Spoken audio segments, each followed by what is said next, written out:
aspiring occupational therapists, new occupational therapists, and curious viewers. Today's exploration is specifically for all you new pediatric occupational therapists out there trying to decide which pediatric setting you would like to work in. If you're navigating the decision of which setting aligns with your career goals, you are in for a treat. In this video, I will be your guide through the most common pediatric occupational therapy settings. We will delve into the pros and cons of each one, discuss salary information, caseload information, and cover all the essential details to help you make an informed decision about your future career path. Stick around until the end because I am saving the best setting for last. And if you find this content appealing and valuable, make sure to subscribe because I'm launching a brand new playlist specifically designed for new pediatric occupational therapists. First up, we have the hospital setting. So treatments in the hospital are obviously more on the medical side. You might find yourself taking vital signs, doing manual muscle testing and range of motion testing, using medical tech and equipment, conducting transfers. Treatments are focusing on rehabilitation, assisting your patients with daily activities, so think toileting, showering, donning, doffing clothes, and also, of course, some play-based activities. As you can imagine, this setting is very fast-paced and it's also very emotionally heavy because you're dealing with young patients who are likely suffering.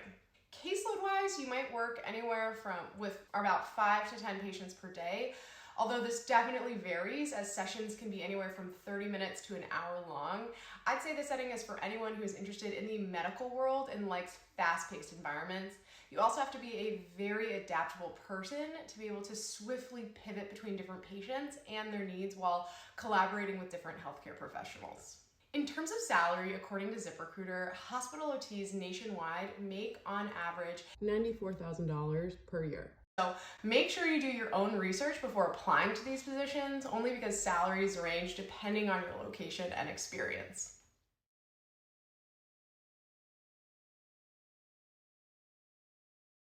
Next up, let's talk about the outpatient clinic setting. So sessions are typically one-on-one and last for about an hour with a frequency of once or twice per week.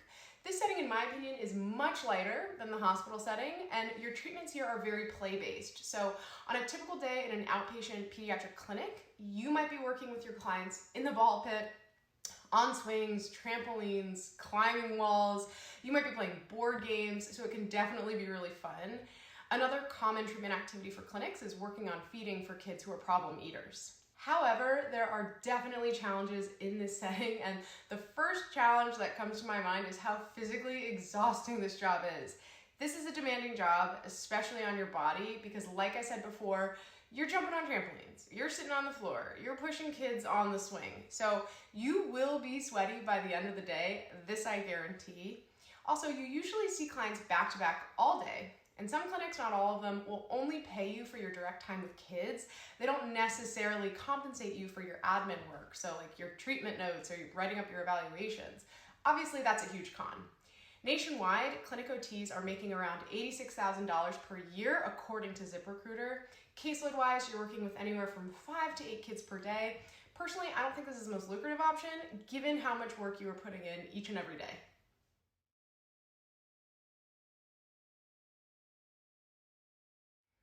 Next, we have early intervention for children 0 to 3 years old. So you're working with the really little ones within the comfort of their home, typically for about an hour per week. Early intervention focuses on identifying and addressing developmental delays in infants and toddlers, so you are helping them work on their developmental milestones. Working directly in the patient home definitely provides a unique and intimate perspective into their daily lives and allows you to be very holistic and collaborative with their parents, which is best practice. One of the biggest pros about the setting is that the home environment is organic and natural to the child, so you get to create tailored interventions that integrate into the child's routine. This setting is also super flexible and adaptable, so you're going to be working with parents to determine your schedule, which is a pro. More often than not, an early intervention job is an hourly contracting position, at least by me here in San Diego, meaning you wouldn't get important benefits like healthcare, so that's a big con there. Hourly rates are typically anywhere from $40 to $50 per hour, with the average salary of $94,000 nationwide. Most of my occupational therapist friends do early intervention as a side hustle, so they'll work full-time in schools, and then after school they'll take on a few early intervention clients to supplement their income. That being said, there are two major cons working in early intervention. First is there is a ton of driving. So let's say you decide to do this full time and have a full caseload. You might be driving to 5, 6, 7 different homes in one day. The other con is that sometimes your parents will last minute cancel on you, which is not fun, especially when you drove all the way to their house to find out they're not home. And also a third con, like I said before, these positions tend to be contracting jobs, so meaning no healthcare. Cons aside, early intervention is a very fulfilling path. You typically see lots and lots of progress in your clients, and I'd say probably more so than in clinics or schools, and it's rewarding to work so closely with families.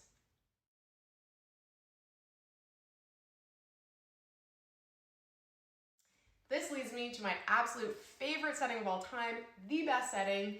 And if you're still here watching, good job.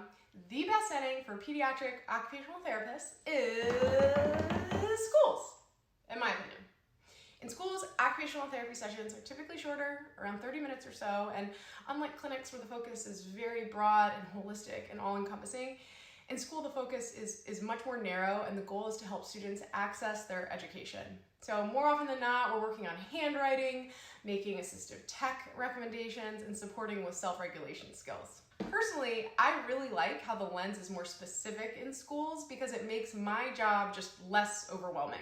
In a school setting, you might be working with students individually, in small groups, or even in whole groups with an entire classroom. You are definitely working very closely with teachers, doing a lot of collaboration there, and it's possible you'll be the primary occupational therapist for multiple school sites. So you might go to a different school each day of the week, or even you might go to multiple schools in one day, although I would consider that very, very rare. Caseload-wise, you might see anywhere from 5 to 15 kids per day, depending on where you work. But remember, even though seeing 15 kids in one day sounds like a lot, you most likely will be servicing your students in groups, not individually. So it's not as overwhelming or as impossible as it sounds. The best part about this job is the work-life balance, the alignment with the academic calendar. So summer's off, winter's off, spring break, fall breaks. That is what is so clutch about this position. The average salary of a school-based OT nationwide is $91,000, and considering that you are working much fewer days than the typical occupational therapist in other settings, to me this is the best paid position for a pediatric OT. And even better, if you get a district position in a school, you get a pension to save for retirement.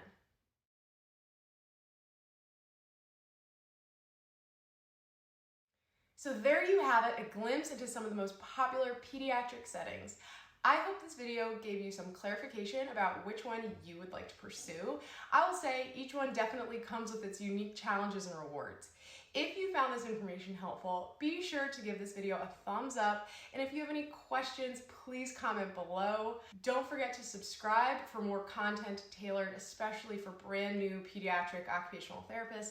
After all, this is just the beginning. Stay tuned for our next exploration into the world of occupational therapy. Thank you, and see you guys next time. Bye.